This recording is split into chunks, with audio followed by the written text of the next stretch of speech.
Hello, Anselm Griffin here with another YouTube tutorial featuring Matlab. Today we're going to rotate some points in space, and as I mentioned before, this would be useful if you were doing affine, conformal, projective transformations, that sort of thing. I did this example in Excel, it's there, and also if you're looking for the recording of that, it's in YouTube and just where it's highlighted there. If you're looking for the Excel version, just where it's highlighted, you type that in. So it's done in Excel. I'm just doing it again in Matlab. So I published the code. The first row there are the X points or the X coordinates. The second row are the Y coordinates.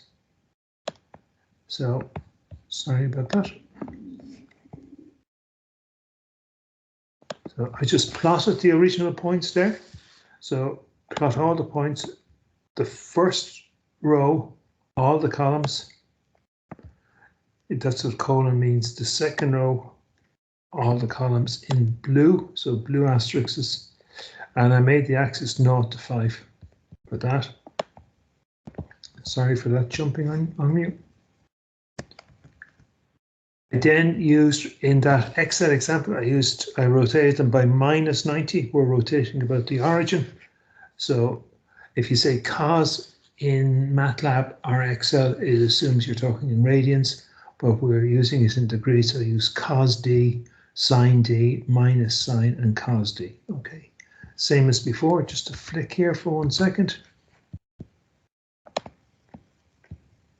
There's the rotation matrix just where we're highlighted there. So cos, sine, minus sine, cos. So cos, sine, minus sine, cos, rotating by -90. Sorry for that jumping on you again. I calculate the rotated points there. That's simply the rotation matrix by the points matrix. I plot it again. So I plot the rotated points.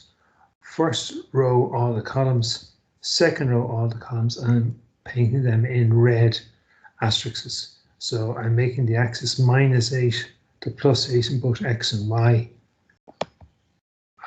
Sorry for that jumping again. I put in a title, an X label, and a Y label, and I put in a legend as well. I think it's kind of important that you do that, to put in a title and a legend just to explain what it is.